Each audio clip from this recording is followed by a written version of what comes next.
오늘 본문 마가복음 14장 1절부터 11절까지를 저와 여러분이 함께 한 목소리로 같이 봉독하시겠습니다. 이틀이 지나면 유월절과 무교절이라 대제사장들과 서기관들이 예수를 흉계로 잡아 죽일 방도를 구하며 이르되 밀란이 날까 하노니 명절에는 하지 말자 하더라. 예수께서 베다니 나병 환자 시몬의 집에서 식사하실 때에 한 여자가 매우 값진 향유 곧 순전한 나드 한 옥합을 가지고 와서 그 옥합을 깨뜨려 예수의 머리에 부으니 어떤 사람들이 화를 내어 서로 말하되 어찌하여 이 향유를 허비하는가? 이 향유를 300데나리온 이상에 팔아 가난한 자들에게 줄 수 있었겠도다 하며 그 여자를 책망하는지라. 예수께서 이르시되 가만두라. 너희가 어찌하여 그를 괴롭게 하느냐? 그가 내게 좋은 일을 하였느니라. 가난한 자들은 항상 너희와 함께 있으니 아무 때라도 원하는 대로 도울 수 있거니와 나는 너희와 항상 함께 있지 아니하리라. 그는 힘을 다하여 내 몸에 향유를 부어 내 장례를 미리 준비하였느니라. 내가 진실로 너희에게 이르노니 온 천하에 어디서든지 복음이 전파되는 곳에는 이 여자가 행한 일도 말하여 그를 기억하리라 하시니라. 열둘 중에 하나인 가룟 유다가 예수를 넘겨주려고 대제사장들에게 가매 그들이 듣고 기뻐하여 돈을 주기로 약속하니 유다가 예수를 어떻게 넘겨줄까 하고 그 기회를 찾더라. 기도하시겠습니다. 하나님 아버지, 주님을 살해하려는 모의와 음모가 구체적으로 진행되고 사랑하는 제자가 배신하는 아픔 속에서 한 여인의 놀랍도록 아름다운 헌신을 받으시며 주님의 장례를 준비하셨습니다. 하나님, 우리들의 삶도 값비싼 향유를 옥합을 깨뜨려 바쳤던 한 여인과 같이 순전한 헌신을 주님 앞에 드릴 수 있게 하시고 먼저 우리들이 깨어져 그 헌신의 아름다운 향기가 주님을 기쁘시게 하고 온 천하의 복음의 향기로 퍼져나갈 수 있게 하여 주시옵소서. 모든 말씀 예수님의 이름으로 기도드립니다. 오늘 말씀은 예수님의 고난주간 세 번째 날입니다. 서기관들과 대제사장들이 예수님을 죽이려는 모의를 이날 구체적으로 하게 됩니다. 그 와중에 가룟 유다는 예수님을 배반하고 대제사장에게로 가서 돈을 받기로 약속하면서 사랑하는 주님을 팔아넘기게 되는 것이죠. 만약에 이 수요일에 있었던 사건이 이런 일들만이었다면 주님의 마음은 너무도 아프고 힘드셨을 것입니다.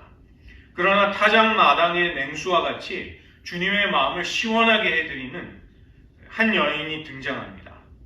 이 여인은 예수님의 머리에 값비싼 향유를 붓게 되는데 예수님을 둘러싸고 죽이려고 하는 그리고 배신하는 그 사람들의 행위와 아주 대조적으로 더 두드러지게 그 여인의 헌신이 나오고 있는 것이죠. 예수님의 고난의 이야기, 더 패션 내러티브라고 부르는 이제 예수님의 고난이 유월절과 무교절을 배경으로 이제 펼쳐지기 시작합니다. 이틀이 지나면 유월절과 무교절이 되기 때문에 이날은 이스라엘의 달력에 의하면 니산월 13일째가 됩니다. 오늘 본문 14장 1절이 의미하는 것은 화요일 해질 때부터 수요일 해질 때까지의 시간을 가리키죠. 왜냐하면 유대인들은 하루가 해가 질 때부터 시작해서 그 다음날 해가 질 때까지를 하루로 계산하는 유대인들의 날짜 계산법 때문에 그런 것입니다. 이 유월절과 무교절을 맞이하게 되면 평소보다 엄청난 수의 순례객들이 몰려오게 되는데 이것이 이 정치적인 긴장을 낳게 됩니다.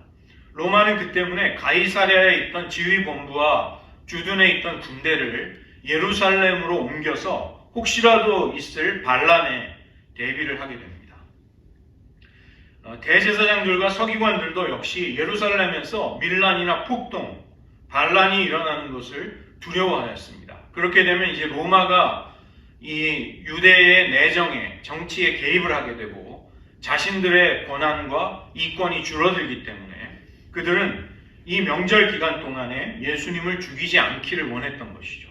그러나 하나님의 섭리와 계획은 바로 이 절기에 이제 예수님이 십자가로 가시도록 하나님은 그렇게 자기의 아들을 구속의 제물로 그렇게 쓰셨던 것입니다.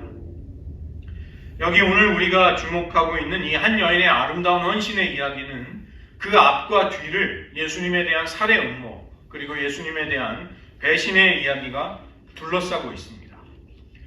이 여인이 헌신하는 이 사건 속에서도 많은 부분에 있어서 예수님에게 곧 다가올 죽음의 전조, 그 그림자에 대한 많은 내용들이 거기에 들어 있습니다. 예수님은 베다니에서 문둥이 나병 환자, 한센시병 환자 시몬의 집에서 식사를 하셨습니다.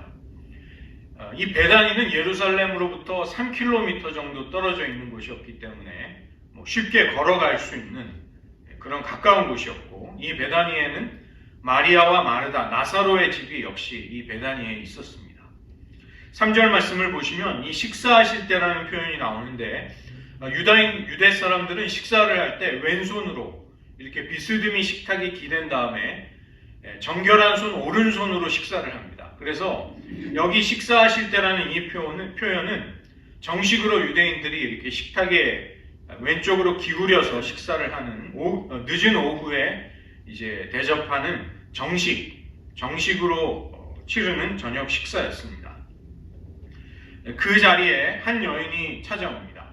요한복음은 이 여인을 마르다의 자매 마리아라고 그 이름을 밝히고 있습니다.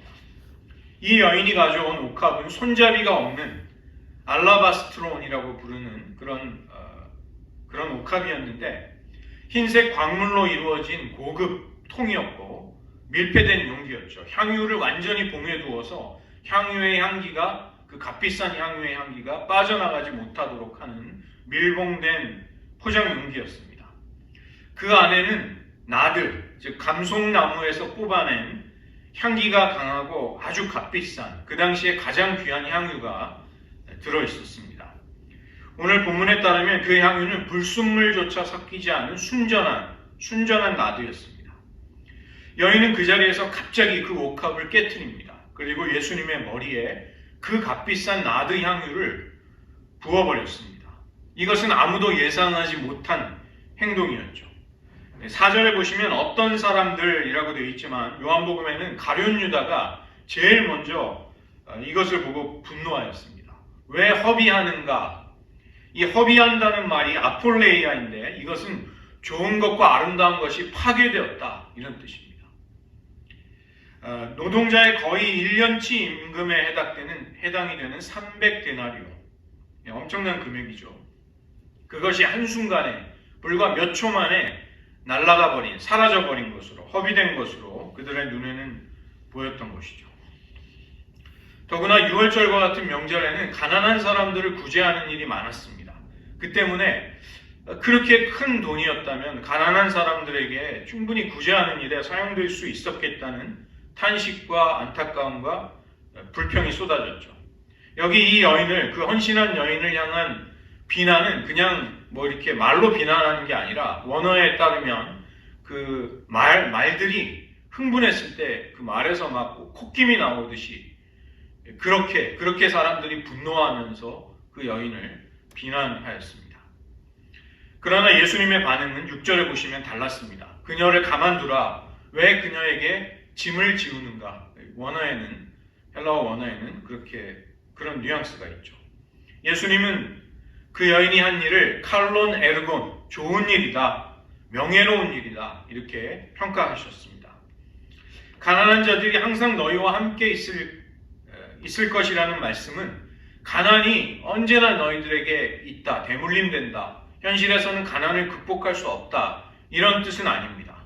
신명기 15장 1절부터 11절을 보시면 가난한 자들의 빚을 면제해 주어서 너희 중에 가난한 자가 얻게 하라는 말씀이 있습니다. 예수님은 이런 말씀들을 충분히 염두에 두셨을 것입니다. 가난한 자들을 도와주고 구제해 줄 수 있는 기회가 너희들에게 여전히 있다는 말씀입니다. 그러나 정작 주님은 이제 곧 십자가로 가셔야 하기 때문에 그들과 항상 함께 계시지 않으실 것입니다. 그 때문에 이 여인의 행동은 정당한 것이 되는 것이죠. 즉 예수님께 어떠한 아름다운 것을 드리려고 해도 타이밍, 바로 그때 드리지 않으면 안 되는 바로 그 정확한 시점에 이 여인의 헌신이, 아름다운 헌신이, 값비싼 헌신이 주님께 드려졌습니다. 곧 십자가 죽음을 맞이하실 예수님께 이 여인의 행동은 주님의 장례를 준비하는 것이었고, 그것도 이 왕의 장례를 예비하는 데 걸맞는 아주 값비싸고 정성스럽고 명예로운 향유를 가지고 주님의 장례가 예비되었습니다. 주님은 다시 한번 이 사건 속에서 자신의 순환과 죽음을 예언하십니다. 주님이 세상에 오신 목적을 이 여인이 드러내었다는 것이죠. 힘을 다하여 예수님의 죽음을 준비했던 이 여인이 아마 깊은 의미까지는 다 헤아리지 못했다 할지라도 결과적으로 그녀의 헌신은 예수님의 죽음을 예비한 거의 유일무이한 아름다운 것이었습니다. 여인의 행동이 예수님의 장례를 준비한다, 예수님의 죽음을 준비한다는 것에 있어서 이것이 비극적으로 그렇게 비극적인 일이 되지 않는가 생각이 되지만, 예수님은 복된 소식, 유앙겔리온, 즉 이 복음과 함께 이 여인의 헌신이 세상에 전파될 것을 말씀해 주셨습니다. 복음이 전파되는 곳에 이 여인의 아름다운 헌신이 함께 전해진다. 복음과 함께 그 복음의 이야기 속에 이 여인의 사랑과 헌신이 잊혀지지 않는 이야기가 된다는 것입니다. 가룟 유다가 복음서에서 등장할 때는 항상 그 목록의 마지막에, 제자들의 마지막에 나오는데, 곧 예수를 판 자라, 가룟 유다 곧 예수를 판 자라, 이렇게 설명이 뒤따라 나옵니다. 마태복음 26장 15절은 가룟 유다가 먼저 가서 그 요구를, 주님을 팔아넘기는 대가를 요구했다는 그 말씀이 나오고, 요한복음 13장 27절을 보면 마귀가 그의 속에 들어가서 그런 일을 하도록 했다, 그렇게 말씀하고 있습니다. 그러나 오늘 이 마가복음의 본문 속에서는 간단하게, 간략하게 가룟 유다가 주님을 배신하고 돈을 약속받는 장면이 나오고 있습니다. 예수님을 죽이려는 대제사장들과 서기관들의 음모에 주님이 사랑하셨던 제자 가룟 유다가 가담하게 되고, 예수님은 곧 그들에게 이제 넘겨지시게 됩니다. 출애굽의 은총을 기억하고 감사하는 절기, 유월절과 무교절에 이제 새로운 영적인 출애굽을 이끌기 위해 오신 하나님의 아들을 죽이려는 모의를, 구체적인 계획을 종교 지도자들이 하고 있었습니다. 그리고 가룟 유다는 예수님에게서 자신이 바라는 정치적인 메시아의 미래가 전망이 보이지 않게 되자 자기 발로 찾아가 아주 작은 이익에 주님을 팔아넘깁니다. 스가랴 11장 12절에 예언된 이 메시아가 팔려나가는 은 30은 출애굽기 21장에 따르면 소가 남종이나 여종을 받아서 죽게 했을 때 그 종의 목숨값으로 지불되는 은 30세겔과 같은 액수였습니다. 바로 이런 어두움의 일들이 벌어지는 수요일 날, 그 한가운데에서 이 여인은 극상품의 향유를 주님께 부어드림으로써 예수님이 받으셔야 할 최고의 경배를 주님께 드렸습니다. 저희가 오늘 이 여인의 헌신이 기록이 된 고난주간의 말씀 앞에서 저희를 간략하게 두 가지 정도 함께 기도하기를 원합니다. 먼저는 주님을 사랑하는 일에는 계산하는 법이 없다는 것입니다. 여인의 행동은 왕에게 붓는 기름 부음은 아니었습니다. 그러나 그녀의 헌신은 이미 기름 부음을 받으신 메시아, 헬라어로 그리스도의 장례를 준비하는 기름 부음이 될 수 있었습니다. 주님을 향한 순전한 사랑의 가치를 사람들은 알지 못하였습니다. 우리가 주님께 헌신할 때도 때로는 불필요하고 과도하다는 비난을 받을 수도 있습니다. 그러나 예수님이야말로 우리의 사랑과 헌신의 가치를 달아보시는 분이십니다. 그것이 무엇인지를, 어떠한 것인지를 아시는 분이십니다. 부자들이 많은 헌금을 낼 때보다도 가난한 과부가 두 렙돈의 자기의 모든 생활비를 성전에 바쳤을 때 저가 저 많은 이들보다, 다른 모든 이들보다 더 많이 하나님께 헌금했다고 그녀의 헌신의 가치를 예수님은 평가해 주셨습니다. 이 시간 저희들이 기도하기 원하는 것은 주님, 우리에게도 사랑으로 드리는 헌신이 있게 하옵소서. 앞뒤를 재고 우리에게 어떤 손해가 올까, 불편함이 올까를 가늠하는 헌신이 아니라 모든 조건이 없이 주님이시기에 받으셔야 할 마땅한 최고의 경배, 가장 아름다운 것을 드리는 헌신이 우리에게도 있게 하여 주시옵소서. 기도하기 원합니다. 한 가지 더, 옥합이 깨어질 때 나드의 이 향유의 향기가 주님이 계신 그 온 집안에 가득하였습니다. 실용주의와 율법주의 그리고 탐욕은 하나님께 바치는 헌신의 아름다움을 파악할 수가 없는 것이죠. 그래서 아름다움의 반대는 추함이 아니라 도리어 율법주의일 수 있는 것입니다.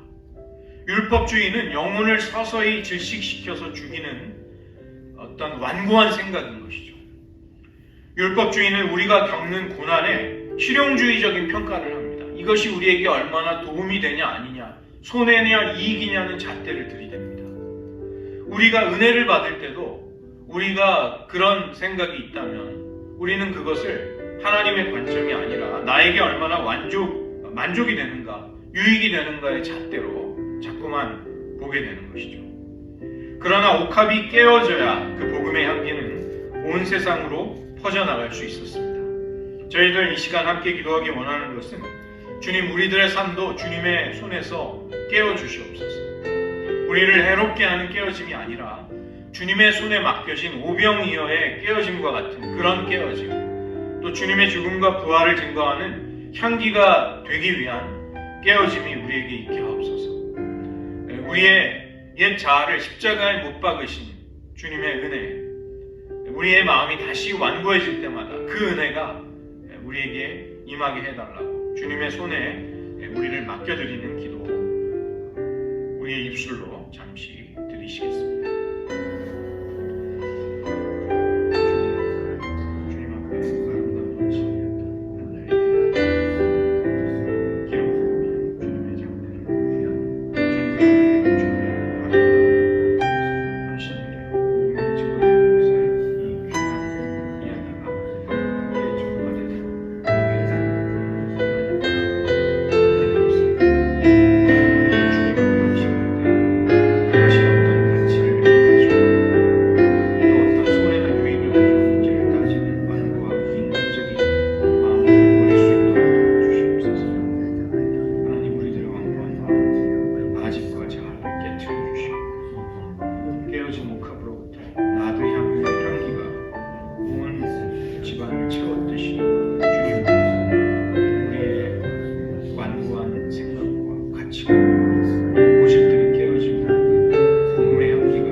고난주간의 세 번째 날, 주님은 자신을 죽이려는 악한 자들의 살해 무의와 사랑하는 제자의 배반이라는 쓰라림 속에서도 한 여인의 아름다운 헌신을 통하여 자신의 죽으심을, 그 장례를 예비하는 아름다운 헌신을 기쁘게 받으실 수 있으셨습니다.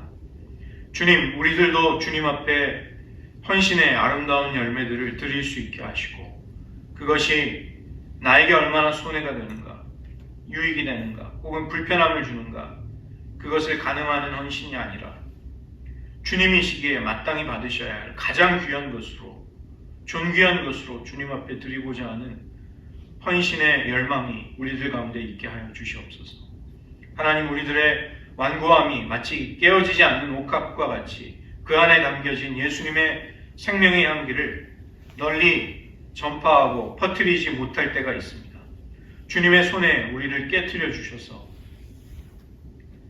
주님의 아름다운 향기가 성령의 역사들이 우리들의 삶을 통해 퍼져나갈 수 있게 하시고 우리가 받는 고난이 하나님의 은혜 속에 승화되어서 주님의 아름다운 영광과 주님의 성품이 거기에 나타나게 하시고 주님의 죽으심과 부활의 이 복된 진리와 그 소식이 많은 이들에게로 전달될 수 있는 그런 향기가 되게 하여 주시옵소서.